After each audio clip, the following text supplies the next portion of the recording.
Uma das coisas únicas sobre o Egito é que ele é um dos lugares na Terra que tem sido habitado continuamente por um longo tempo. Como tal, a Terra tem rendido muitas descobertas fascinantes sobre os costumes e práticas dos antigos habitantes, a maioria deles desconcertantes para os cientistas. No entanto, poucas coisas são tão estranhas e aterrorizantes quanto as últimas descobertas que os cientistas fizeram nesta antiga nação africana. O que os arqueólogos descobriram desta vez? Por que isso é aterrorizante? Nós saltamos direto para dentro dele neste vídeo enquanto exploramos cientistas que aterrorizam as novas descobertas no Egito que mudam tudo. No que poderia ser a maior descoberta do século, os arqueólogos anunciaram a descoberta do labirinto perdido do Antigo Egito. Você ama mistérios? O Egito é certamente um lugar que está cheio de mistérios. Alguns deles têm milhares de anos de idade e não estão perto de serem resolvidos. Entretanto, um desses mistérios pode finalmente ter sido resolvido com a descoberta do labirinto do Havaí. Os restos de um labirinto perdido foram encontrados abaixo da areia de um famoso local em pirâmide, no que antes se pensava ser uma estrutura mítica. Conhecido como Labirinto, a pirâmide do Havaí era um dos locais mais visitados do mundo antigo. Dentro desta estrutura quase mítica que também serviu como complexo funerário, o famoso historiador Heródoto afirmou ter contado 3.000 salas durante o século V a.C. Ele e outros autores, como Strabo, tiveram a oportunidade de visitar o labirinto em seus dias. De acordo com Heródoto, o labirinto estava situado um pouco acima do lago de Moires e quase em frente ao que é chamado de Cidade dos Crocodilos. Antes de saltarmos no que os cientistas desenterraram no Hawara, aqui está a descrição de Heródoto do majestoso e misterioso labirinto. Isso eu realmente vi, um trabalho além das palavras. Pois se alguém juntasse os edifícios dos gregos e exibisse o trabalho deles, eles pareceriam menores tanto em esforço quanto em despesas para esse labirinto. Mesmo as pirâmides estão além das palavras, e cada uma era igual a muitas e poderosas obras dos gregos. Ainda assim, o labirinto supera até mesmo as pirâmides. Enquanto o labirinto permaneceu escondido por milhares de anos, alguns estudiosos foram capazes de chegar a uma descrição do magnífico complexo com base no que os escritores antigos haviam gravado sobre ele. A estrutura tinha 12 quadras cobertas, com portões virados um para o outro, 6 do lado norte e 6 do lado sul, unindo-se um ao outro. Havia um muro o cercando de todos os lados. Este complexo tinha 2 tipos de câmaras, uma abaixo do solo e a outra em cima. Nelas, 3.000 salas foram abertas. As passagens atravessam as câmaras e são enfeitadas para a maravilha interminável dos visitantes. Havia um enorme telhado de pedra feito com os mesmos materiais que as paredes, que eram cobertas com figuras. Cada quadra era cercada por pilares de pedra branca encaixados perfeitamente, e no final do labirinto, no canto do mesmo, há uma grande pirâmide, sobre a qual grandes figuras são esculpidas. Outras decorações incluíram incríveis hieróglifos e pinturas. O enigmático complexo subterrâneo pode ser encontrado hoje, a cerca de 100 quilômetros do Cairo, no Hawara. Ele foi visitado por um grupo de pesquisadores da Bélgica e do Egito que investigaram o local usando tecnologia de penetração de solo. Eles puderam confirmar a presença do templo subterrâneo não muito longe da pirâmide de Amenemhat III. Embora os céticos possam duvidar que o labirinto perdido tenha finalmente sido encontrado, o resultado da expedição mostrou claramente a presença de estruturas em forma de grelha e ordenadas nas profundezas da areia em níveis muito mais profundos do que Petrie alguma vez havia escavado. Agora, o deserto do Saara cobre vários países, incluindo o Egito, e o país africano também tem nos surpreendido com o passado. Você pode ter visto as pirâmides do Egito em cartazes de turismo, mas você sabe o que tem escondido em uma delas? As pirâmides egípcias são algumas das mais magníficas estruturas feitas pelo homem na história. Seus tamanhos maciços refletem a importância dos faraós na antiga sociedade egípcia. Elas foram colocadas em um lugar entre o humano e o divino, e acredita-se que tenham sido escolhidas pelos próprios deuses para servir como seus mediadores na terra. Na verdade, as pirâmides estavam tão amarradas aos reis que os lados lisos e angulosos da pirâmide simbolizavam os raios do sol, e foram projetadas para ajudar a alma do rei a subir ao céu e se juntar aos deuses, especialmente o deus do sol, Ra. E qual que era então o propósito das pirâmides? Os antigos egípcios acreditavam que quando o rei morria, parte do seu espírito ficava com o corpo. As pessoas então cuidavam adequadamente do espírito do rei para que o seu corpo fosse mumificado, e tudo que ele precisaria na vida após a morte era enterrado com ele, incluindo todos os adereços da realeza, como vasos de ouro, móveis e outras ofertas. Embora as pirâmides tenham sido construídas desde o início do Velho Reino até o final do período ptolemaico do século V d.C., a construção da pirâmide atingiu seu auge no último terço. Não parou e continuou até por volta do 6º ano, por volta de 2325 a.C. Uma das pirâmides mais populares é a pirâmide de Gizé. Acredita-se que seja o túmulo de um dos primeiros faraós do Egito, o rei Khufu, e tem 140 metros de altura e 230 de comprimento. A pirâmide de Gizé contém 3 câmaras principais que conhecemos: a Câmara do Rei, a Câmara da Rainha e uma câmara subterrânea que parece inacabada. Há também um corredor de 47 metros de comprimento que leva à Câmara do Rei chamado Grande Galeria. Os cientistas se propuseram a verificar a estrutura interna de uma pirâmide para ver se existem salas, cavidades, buracos, corredores ou o que quer que não tenha sido descoberto anteriormente. Eles usaram um método conhecido como muografia cósmica e que encontraram levantou mais perguntas do que respostas, incluindo algumas áreas totalmente vazias no que deveria ter sido rochas sólidas. Eles descobriram um grande vazio, estimado entre 30 e 40 metros de comprimento. Na verdade, o que intrigou os cientistas foi o propósito desta câmara secreta, que está localizada em um plano obviamente especial. As sugestões incluem que ela contém outro túmulo ou até mesmo ouro. Uma razão pela qual os cientistas ficaram fascinados foi que a pirâmide de Gizé é basicamente desprovida de coisas com as quais as pessoas eram frequentemente enterradas, embora isso possa ser também aos ladrões de tumbas.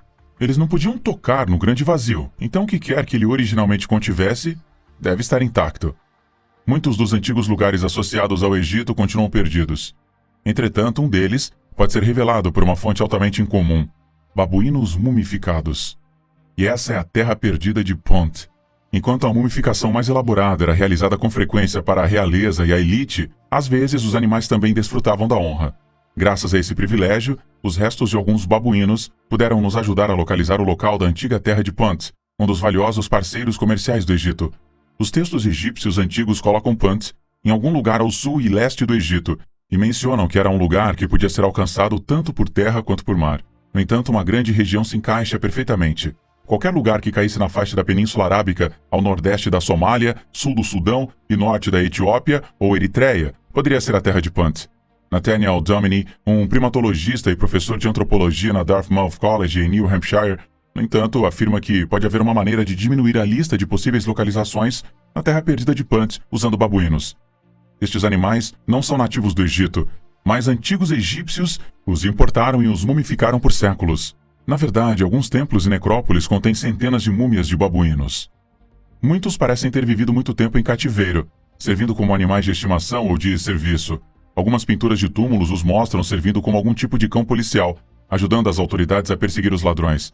Outros podem ter sido mantidos como parte da adoração ao deus Tot, que algumas vezes foi mostrado tendo uma cabeça de babuíno. Seja qual for o caso, os babuínos eram grande coisa para o antigo povo do Egito. Portanto, não é surpreendente as referências à importação de babuínos que tenham sido encontradas em textos egípcios.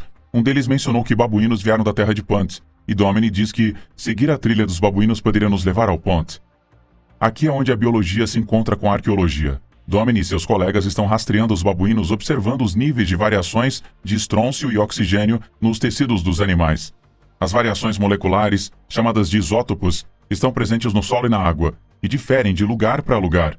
Eles foram introduzidos no corpo dos babuínos a partir do alimento que eles comeram e da água que eles beberam.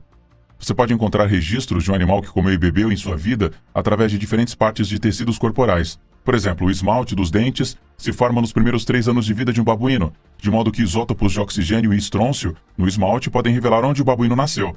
O pelo, por outro lado, tem o registro dos últimos meses da vida de um animal.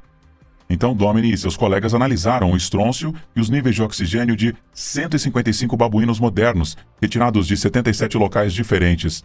Eles também investigaram amostras de múmias de babuínos de 2 eras egípcias diferentes. Suas descobertas revelaram que alguns dos babuínos mumificados vieram de uma região correspondente à Eritreia moderna, Etiópia e Somália. E os pesquisadores concluíram que a terra de Punt deve ter estado nas costas da Eritreia e Somalilândia. No entanto, alguns dos babuínos mumificados mostraram que foram criados no Egito, o que corresponde a textos históricos descrevendo a criação desses primatas no Egito. E as baleias brincando no deserto quente? Não é provável que aconteça hoje, mas cientistas encontraram evidências de que as baleias já estiveram no deserto do Saara, e até ofereceram uma importante pista de como as baleias se tornaram, baleias. De volta para 1902, quando uma equipe de geólogos guiou os seus camelos para um vale no deserto ocidental do Egito. Séculos de vento forte haviam esculpido rochas de arenito em formas estranhas, e à noite o luar era tão brilhante, fazendo a areia brilhar como ouro. Uma colina próxima era conhecida como a Montanha do Inferno, por causa do calor infernal do verão, mas neste vale árido jaziam os ossos das baleias. Alguns dos esqueletos tinham 15 metros de comprimento, com vértebras muito grossas. Eles datavam de 37 milhões de anos atrás, para uma época em que um mar raso e tropical cobria esta área e todo o norte do Egito. E embora os geólogos não se dessem conta disso na época, os espécimes pré-históricos na areia ofereciam pistas para uma das questões mais incômodas da evolução: como as baleias se tornaram baleias. Uma pista encontrada dessas baleias mortas há muito tempo foi a presença de patas. Há muito tempo os cientistas suspeitavam que as baleias eram mamíferos terrestres, que haviam se tornado mais leves no oceano durante milhões de anos, perdendo gradualmente suas 4 patas. Prova disso é que as baleias modernas têm ossos vestigiais das patas traseiras. Mas pouco no registro fóssil ilustrou a transição até que paleontologistas começaram a escavar centenas de fósseis de baleias enterradas em Wadi Hitan e encontraram patas e joelhos. Espécimes mais antigos de baleias com patas foram identificados desde então, mas os de Wadi Hitan são inigualáveis em seu número e estado de preservação. O vale, a cerca de 3 horas de carro do Cairo, é agora um patrimônio mundial da Unesco, visitado por cerca de 14 mil pessoas a cada ano. Os paleontólogos especulam que os ancestrais das baleias eram carniceiros ou pessoas que viviam perto do mar. Cerca de 55 milhões de anos atrás, eles começaram a passar mais tempo na água. Primeiro comendo peixes mortos ao longo da costa e depois perseguindo presas e depois andando mais profundamente. Como eles fizeram, alguns deles desenvolveram traços que facilitaram a caça na água, e com o tempo eles não tinham mais que suportar o peso total do corpo no mar. Eles ficaram maiores, e as suas espinhas dorsais e costelas se alargaram. A maioria dos fósseis no vale pertence a 2 tipos: os basilossauros, que eram gigantes com um corpo quase semelhante ao de uma enguia; o Dorodon, mais pequeno, mas fortemente musculoso, parecia uma baleia moderna, pelo menos até a sua boca, que se abria para revelar uma mandíbula forrada com punhais serrilhados ao invés de dentes em forma de cavilha. Os fósseis de mais de 75 baleias já foram encontrados no meio do deserto do Atacama, no Chile. Como elas foram parar lá tem sido um tema de debate entre os cientistas. Ainda andando pelo Egito, a próxima descoberta não é para os fracos de coração, porque envolve suco de múmia. Sim, um tipo de múmia egípcia. Tudo começou quando os trabalhadores encontraram uma tumba de granito preto de 16 pés subterrâneos durante a construção de um prédio de apartamentos na histórica cidade portuária do Mediterrâneo. A câmara funerária tinha mais de 2.000 anos e rapidamente se tornou uma sensação na internet. Imagens horripilantes de um trio de esqueletos flutuando numa sopa turva levaram aos rumores de que suco de múmia continha propriedades medicinais e sobrenaturais, com pessoas ansiosas para engarrafar esse suco e vender esse material. Outros temiam que sua coloração estranha significasse a presença de um metal como o mercúrio. O grande sarcófago de granito preto foi desenterrado, apesar do medo de que isso desencadearia uma antiga maldição. Além disso, muitas pessoas especularam que poderia ter contido os restos de Alexandre o Grande, que fundou a cidade, mas o secretário-geral do Supremo Conselho de Antiguidades, o Dr. Mustafa Waziri, rapidamente matou essa ideia, dizendo que, ao invés disso, poderia ter pertencido a um padre. Mas então a descoberta de possíveis danos com flechas em um dos crânios significa que os ossos provavelmente pertenciam a oficiais militares, de acordo com uma declaração divulgada pelo Ministério das Antiguidades do Egito. Então o que era esse suco de múmia? Ele realmente tinha conotações sobrenaturais? Decepcionantemente, não. As autoridades revelaram que o líquido não era nem suco para múmias, que contém o elixir de vida, e nem mercúrio vermelho, mas algo muito mais terrestre e menos atraente: água de esgoto. O Waziri disse que os esqueletos tinham se desintegrado parcialmente porque a água do esgoto de um prédio próximo tinha vazado para o sarcófago através de uma pequena fenda de um dos lados. Mas enquanto as maldições que vêm com a abertura de tumbas antigas, ou eram apenas rumores que esse caixão em particular não tinha maldições a oferecer porque o Waziri disse que foi o primeiro a colocar a sua cabeça dentro do sarcófago e aparentemente nada havia acontecido com ele. Se você pudesse conseguir $1 por cada túmulo antigo encontrado no Egito, você estaria entre os indivíduos mais ricos do mundo. Entretanto, algumas dessas tumbas são mais misteriosas que as outras, e os cientistas ainda não podem contar com certeza as histórias dos indivíduos enterrados nelas. Uma dessas sepulturas pertence a uma mulher que claramente tinha uma conexão real, mas cuja identidade não pôde ser verificada. A sepultura foi encontrada entre as grandes pirâmides dos velhos reinos do Egito. O que chamou a atenção dos pesquisadores foi uma inscrição em seu túmulo, que se referia a ela como a esposa do rei e a mãe do rei. Quando esta mulher estava viva há cerca de 4.500 anos, ela deve ter sido uma mulher muito poderosa. Na verdade, ela teria sido uma das pessoas mais poderosas do mundo na época. Nenhuma outra mulher no reino teria chegado perto. Entretanto, na morte, ela foi reduzida a mais uma humana que viveu milhares de anos antes de nós. A mulher misteriosa foi chamada de Khentakawes III, sob a suposição de que ela era a filha da rainha Khentakawes II. e eles acreditam que ela pode ter sido a esposa do faraó Neferefre e a mãe do faraó Mekahor, mas eles realmente não sabem.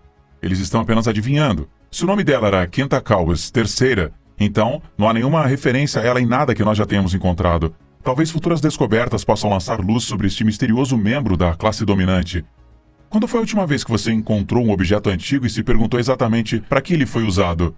Além de seus criadores não saberem para que os usavam, o Anel de Clayton foi encontrado na parte mais inóspita do deserto do Saara, no Egito.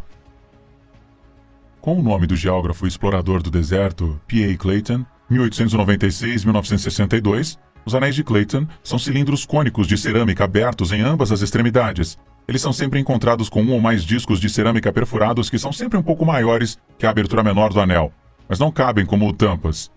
Alguns foram feitos sob medida por ceramistas como um conjunto. Outros foram retrabalhados a partir de potes e shards antigos, como os que estão em exposição. Esses objetos não foram usados pelos egípcios que viviam ao longo do Nilo. Ao invés disso, eles formavam uma parte importante do kit dos pastores nômades que habitavam oásis de Daca durante as primeiras dinastias do Egito, chamadas de culturas Sheikh Muftar.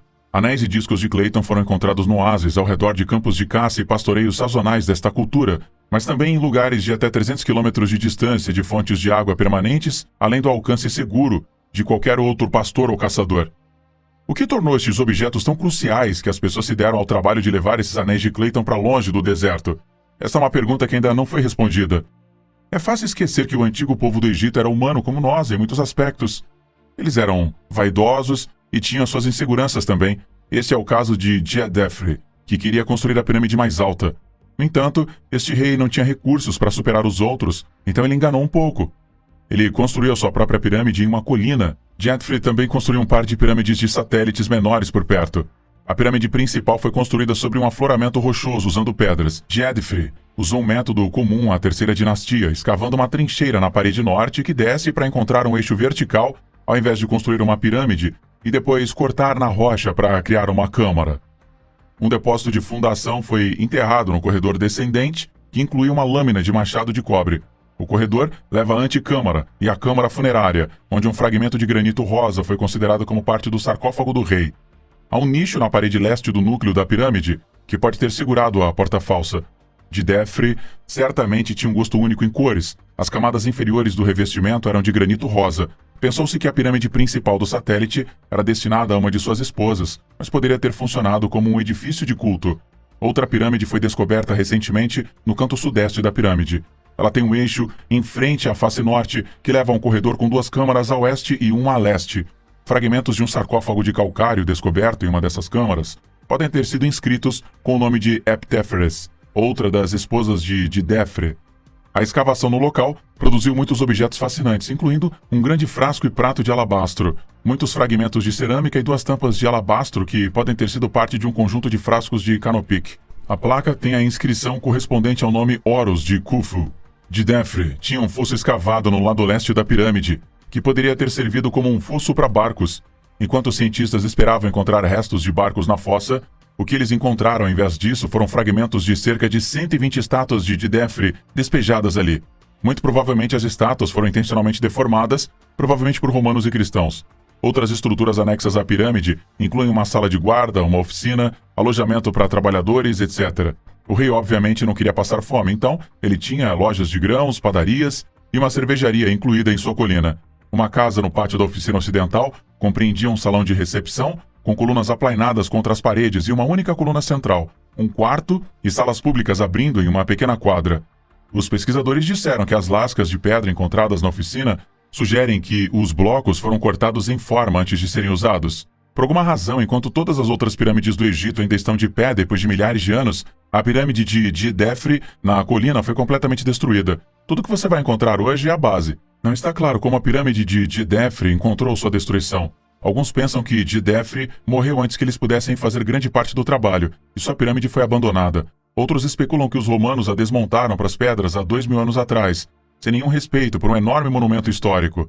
E ainda, outros pensam que o povo do Egito simplesmente não gostou de Djedefre e puxou sua pirâmide para baixo pro pesar dele. Então, quando a lâmpada foi inventada? Os pesquisadores se viram fazendo essa pergunta novamente depois que fizeram a próxima descoberta no Egito. Vamos saltar para a antiga cidade de Dendera. Você vê, os antigos egípcios gostavam de decorar as suas paredes e eles frequentemente usavam relevos com inscrições. É uma dessas coisas que nos deu ideias que os antigos egípcios conheciam sobre lâmpadas. Sobre o templo de Hathor, em Dendera, há inscrições que retratam um objeto semelhante a uma lâmpada, o que alguns têm sugerido que é uma reminiscência de um tubo crux, uma lâmpada antiga. Dentro das lâmpadas há uma linha ondulada do que se parece com uma flor de lótus, que poderia ter sido o soquete da lâmpada. Completar a imagem é o que parece ser um fio que leva a uma pequena caixa sobre o que o deus do ar está se ajoelhando. Outros detalhes incluem um pilar Djed de 2 braços que está conectado a uma linha ondulada e um babuíno com 2 facas.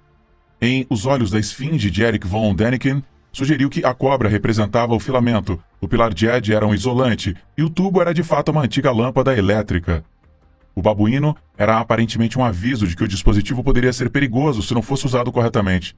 É fácil ver as comparações entre estes objetos retratados em Dendera e uma lâmpada, mas era realmente um dispositivo produtor de luz? Embora tenha havido muitas teorias e controvérsias, aqui está o que Sylvie Calville, que trabalhou extensivamente nas inscrições neste templo, sugeriu. As esculturas retratam Horsema Tawi como uma serpente, um falcão e como uma criança. De acordo com o mito, Yehai surgiu de uma flor de lótus que floresceu no abismo aquático de Nun ao amanhecer no início de cada ano. Portanto, é sugerido por alguns que a lâmpada é, na verdade, uma lâmpada da flor de lótus, mitologicamente dando à luz o deus. Outro painel mostra a abertura da lâmpada em uma flor de lótus e a serpente, a linha ondulada ereta no centro como uma representação do deus Yehai. Na parede sul da última sala, um falcão, precedido por uma cobra, emerge de uma flor de lótus dentro de um barco. Embora o significado exato da luz de Dendera não tenha sido estabelecido, vale a pena notar que arqueólogos não encontraram nenhum artefato elétrico inequívoco, muito menos lâmpadas, nos milhares de locais antigos em todo o gigantesco Egito. Talvez agora você fique chocado com esta descoberta que foi feita no Antigo Egito e que pode te deixar assustado. Arqueólogos escavando um palácio na antiga cidade egípcia de Avares fizeram essa descoberta perturbadora enquanto trabalhavam no projeto. Os esqueletos de 16 mãos humanas foram descobertos enterrados em 4 fossos por pesquisadores. 2 fossos, um em frente do que se pensava ser uma sala do trono, continham uma mão em cada um. As 14 mãos restantes são mantidas em mais 2 fossos construídos posteriormente no espaço exterior do palácio. O que é mais surpreendente é que todos eles são destros. Nenhuma mão esquerda foi encontrada. As descobertas, no delta do Nilo a nordeste do Cairo, datam de cerca de 3.600 anos atrás, para uma época em que o Hyksos, uma raça que se pensava ter originado no norte do Canaã, governou parte do Egito e estabeleceu seu capital em Avares, que agora é conhecida como Tel el-Daba. O palácio estava sendo utilizado por um dos governantes do Hyksos, o rei Khayan, durante o tempo em que as mãos estavam enterradas. Estas mãos podem ser a primeira evidência concreta de uma antiga prática egípcia, na qual um soldado trocava a mão direita cortada de um inimigo em troca de dinheiro, como documentado em texto e arte egípcios. Não apenas o corte da mão direita de um inimigo teria facilitado a contagem das vítimas, mas teria servido à função simbólica de tirar a força desse inimigo. Você o rouba de toda a sua autoridade para sempre. Não se sabe se eles pertenciam aos egípcios ou àqueles que o Hyksos estava lutando no Levante. Tanto os Hyksos quanto os egípcios praticavam cortar a mão direita de um inimigo. Na parede do túmulo de Ramos, filho de Ibana, um egípcio lutando contra Hyksos, um conto é escrito. A inscrição, que foi feita aproximadamente 80 anos depois que as 16 mãos foram enterradas, diz em parte: "Então eu lutei mão a mão. Eu levei uma mão, foi relatada ao arauto real. O escritor recebeu o Ouro da Bravura, como recompensa por seus esforços." Tradução de James Henry Breasted, no Ancient Records of Egypt, volume 2, de 1905. Amos capturou 3 mãos e recebeu ouro em dupla medida. Isso durante uma expedição posterior contra os núbios ao sul. As origens deste costume horrível permanecem um mistério para os cientistas, pois não há registros conhecidos desta prática no norte de Canaã, de onde se diz que os Hyksons vieram. Pode ter sido um ritual egípcio que eles aprenderam com os egípcios, ou pode ter começado em algum outro lugar completamente diferente. Como a prova mais antiga desta prática, é importante notar que no Antigo Egito, o tratamento brutal dos prisioneiros não era nada novo. Um artefato de 5.000 anos de idade, a paleta Narmer, retrata prisioneiros abatidos e um faraó prestes a pisar na cabeça de um homem de joelhos na época da unificação do Antigo Egito. A influência do antigo reino egípcio era tão grande que objetos relacionados com o reino podiam ser encontrados a milhares de quilômetros de distância. Foi isso que os arqueólogos perceberam com uma misteriosa descoberta em Tel Hazor, no norte de Israel. A própria cidade tem sido um tesouro para arqueólogos. mas encontrar uma parte de um egípcio de 4.000 anos de idade chocou totalmente os cientistas. Não há dúvida de que este artefato, inexplicavelmente enterrado longe do Egito, teve origem egípcia. As patas de uma estátua da Esfinge, que repousa em sua base, têm uma inscrição em hieróglifos, nomeando o rei Micerinos. Este faraó, em particular, governou em 2500 a.C. e autorizou a construção de uma das 3 pirâmides de Gizé, onde ele foi consagrado. Esta parte da Esfinge é de extrema importância sobre muitos pontos de vista. É a única esfinge deste rei conhecida no mundo. Nem mesmo no Egito foi encontrado algo parecido com isso. Ela é também uma única peça monumental da escultura egípcia encontrada em qualquer parte do Levante até agora. O Levante é outro nome para a região que se estende ao leste do mar Mediterrâneo. Os cientistas dizem que a esfinge foi deliberadamente quebrada, assim como cerca de 10 outras estátuas egípcias que haviam sido encontradas anteriormente lá. O costume quando as cidades caíram era que a maioria das estátuas tinham a cabeça e as mãos cortadas. Estima-se que a esfinge cheia tenha tido 1 metro de altura, pesando meia tonelada. Os pesquisadores ainda estão procurando pelo resto do corpo nas proximidades, mas isso não é um trabalho fácil, já que o local cobre 200 acres. A escavação pode durar 600 anos. Então talvez não prenda sua respiração aí nisso, tá?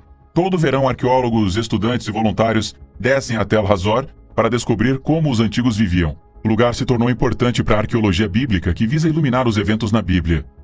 Estes escavadores encontraram muitos artefatos em Tel Hazor. Documentos descobertos nos contam sobre o povo antigo, incluindo nomes, cultura, culto, casamentos, divórcios, economias e tudo. A grande questão era, como a esfinge chegou a Tel Hazor em Israel? As sugestões incluem a esfinge, um presente dado pelo faraó, que foi enviado ao rei de Tel Hazor. A cidade era a capital de Canaã há cerca de 4.000 anos atrás. Sua população deve ter alcançado 20.000 habitantes, pois estava localizada em uma rota importante ligando o Egito e a Babilônia. Entretanto, não há como provar a origem da esfinge quebrada de 4.000 anos de idade. E quanto à descoberta de uma cidade inteira enterrada no subsolo? O famoso egiptólogo Zahi Hawass anunciou a descoberta da Cidade Dourada Perdida. Ele também diz que a cidade, conhecida como Aten, é a maior cidade antiga a ser descoberta no Egito. A cidade existiu até o reinado de Amenhotep III, um dos reis mais poderosos a governar a nação antiga. Ele foi rei de 1391 a 1353 a.C.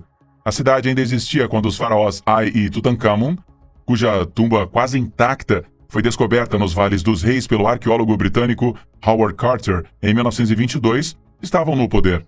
A descoberta de Aten nos ajuda a ver como era o Egito no auge de sua influência e riqueza. A escavação já revelou um grande número de achados arqueológicos valiosos, como joias, cerâmica colorida, amuletos de escaravelho e tijolos de lama com selos de Amenhotep III. A equipe começou as escavações na margem oeste de Luxor, perto do Vale dos Reis, cerca de 500 quilômetros ou 300 milhas ao sul da capital Cairo. Os restos estavam em condições surpreendentemente boas, com paredes quase completas, ainda de pé, e salas contendo as ferramentas que os antigos egípcios usavam em sua vida cotidiana. Eles já desenterraram uma antiga padaria, um distrito administrativo e uma área residencial. Como um território que tem sido habitado por milênios, locais de sepultamento não são uma descoberta surpreendente no Egito. O que é surpreendente é a natureza e a escala desses antigos lugares de descanso. Veja, por exemplo, 5 túmulos descobertos em Saqqara, na vasta necrópole ao sul do Cairo. De acordo com o Ministério de Antiguidades do Egito, as tumbas de pedra datam do Velho Reino, cerca de 2700 a 2200 a.C., e do primeiro intermediário, cerca de 2181 a 2055 a.C. As tumbas, que estão gravadas com formas coloridas, pertencem aos altos funcionários. Um dos túmulos pertence a uma mulher que poderia ser a esposa de um homem chamado Yaret, e tem um pulso de sepultamento retangular. Outro túmulo pertence a Pepi Nefani, que foi o supervisor da grande casa, um padre e o purificador da casa.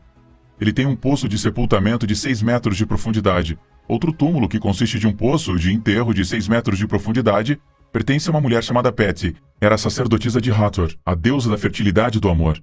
A quarta foi construída por um homem chamado Renu, o superintendente e supervisor da casa real, e consiste de um poço retangular de 7 metros de profundidade. É um fato bem conhecido que os antigos egípcios eram fastidiosos com seus rituais de sepultamento, e milhares de anos depois, estes túmulos são capazes de nos dar muitos detalhes sobre a vida e os tempos dos indivíduos ali enterrados. O século XIX foi marcado por algumas descobertas espantosas, como o túmulo extravagante de Tutankhamun, no Vale dos Reis. Não é segredo que os governantes do Antigo Egito gostavam de construir tumbas luxuosas e monumentos elaborados. eles os inscreviam com seus nomes e realizações em hieróglifos. Alguns até deixaram mensagens crípticas que os arqueólogos não foram capazes de decodificar até hoje. Depois de cuidadosas escavações, pesquisas e traduções, os estudiosos modernos têm usado esses túmulos e hieróglifos para ajudá-los a traçar a história do Egito e dividi-la em 3 períodos distintos. Os egiptólogos estão começando a entender melhor a obsessão dos antigos egípcios com a morte e a vida após a morte, com cada nova tumba e câmara subterrânea secreta que eles desenterram. O processo altamente sofisticado de mumificação também fala muito sobre seu desejo de preservar seus restos mortais. Hoje vamos falar sobre alguns dos túmulos recentemente descobertos que anteriormente estavam escondidos sob os montes de areia. Estes achados chocantes ainda hoje são um tanto indecifráveis para os cientistas. Muito recentemente, arqueólogos no Egito relataram que eles haviam descoberto um tesouro de artefatos antigos na necrópole de Saqqara. Isto inclui múmias e estátuas de bronze de 2.500 anos atrás. Havia 250 sarcófagos com múmias incrivelmente bem preservadas dentro delas. Mustafa Waziri, o secretário-geral do Conselho Supremo de Antiguidades do Egito, disse que de um dos sarcófagos de madeira, eles recuperaram um papiro completo e selado. Eles imediatamente transferiram esse documento para um museu para análise mais aprofundada. Waziri acredita que este papiro é similar aos que discutem o Livro dos Portões e o Livro dos Mortos, encontrados há 100 anos. 150 estátuas de bronze de deidades egípcias e instrumentos usados em rituais que datam do ano 500 a.C. também foram recuperados desta escavação. Através de todos os seus altos e baixos, Saqqara representa 3 milênios de história, cultura e política egípcias antigas. Este local tem sido um alvo principal para a investigação arqueológica há séculos. Ele tem produzido muitas tumbas impressionantes. Uma dessas tumbas incrivelmente preservadas data da Quinta Dinastia. Foi descoberta em novembro de 2018 por uma equipe liderada pelo Dr. Mustafa Waziri. Este túmulo pertence a Wati, um homem que foi colocado para descansar no vasto cemitério real. A sua tumba colorida e decorada com bom gosto está aparentemente intacta. Foi enterrado a 16 pés debaixo da areia em Saqqara Necrópolis.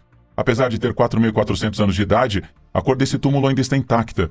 O túmulo do proprietário Wati costumava servir ao rei Neferikaki, que governou o antigo reino Egito durante a Quinta Dinastia do Velho Reino. Além do nome do falecido, há hieróglifos gravados na pedra acima da porta desse túmulo. Estes hieróglifos revelam seus títulos, incluindo sacerdote real de purificação, supervisor real e inspetor do barco sagrado. Adam Dodson, um egiptólogo da Universidade de Bristol, define-o como uma capela de túmulo cortado na rocha. De acordo com ele, até agora descobriram a parte pública do complexo. Aqui é onde os amigos, famílias e padres vinham deixar suas oferendas para os mortos.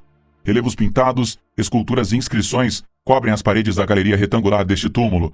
Nestes relevos, você pode ver Wati, sua esposa Weret Ptah e sua mãe Merit Min, e cenas cotidianas da sua vida, incluindo caça, navegação, criação de cerâmica, móveis e muito mais. 18 nichos no túmulo estão cheios de enormes estátuas pintadas do padre e de sua família. Há também 26 estátuas menores de uma pessoa não identificada, provavelmente um escriba. Os arqueólogos egípcios que trabalham aqui descobriram 5 poços no túmulo. Um desses poços estava aberto e vazio, mas os outros 4 ainda estão selados. Os egiptólogos estão animados para descobrir o que está escondido nestes poços. Eles acreditam que um destes poços poderia levar a um caixão ou sarcófago contendo o dono desta tumba. O túmulo está localizado ao longo de um cume que só foi parcialmente escavado. Há uma chance de que segredos e tesouros mais incríveis possam aparecer aqui em uma escavação posterior. Ainda sobre as múmias do Egito Antigo, é evidente que as pessoas encarregadas dos enterros não tinham medo de tentar algo diferente. Esse era o caso da múmia descoberta embrulhada em livros estrangeiros. Como essa mulher antiga acabou coberta por um livro de origem não egípcia? Em 1868, o Museu de Zagreb, na Croácia, adquiriu a múmia egípcia de uma mulher. Seu dono anterior havia removido seus invólucros, mas se agarrou a eles. Esta múmia não era de origem real, mas o embrulho dela segurava um fascinante quebra-cabeças. Tinha escrita nas tiras de linho, mas o egiptólogo alemão Heinrich Brugsch percebeu que não eram hieróglifos egípcios. O roteiro era totalmente estranho para ele. Mais de 20 anos depois, as autoridades do museu enviaram os embrulhos para Viena para ver se eles podiam traduzir as marcas. As bandagens foram examinadas pelo egiptólogo austríaco Jacob Kroll, que finalmente foi capaz de quebrar o código. Ele revelou que as cartas não eram Coptic, como havia sido especulado. Tinha uma origem etrusca, pertencente a uma cultura que tinha dominado a Itália pré-romana. Quem tinha preparado a múmia tinha usado tiras arrancadas de um livro de linho etrusco. Esta descoberta deu uma reviravolta impressionante neste ponto porque, embora os cientistas tenham encontrado referências a livros de linho etrusco em muitas obras clássicas antigas, eles não tinham sido capazes de encontrar um espécime sobrevivente, mas aqui estava a múmia embrulhada em um. Graças ao clima árido do Egito e aos dessecantes usados para secar a múmia, o frágil texto tinha sido preservado.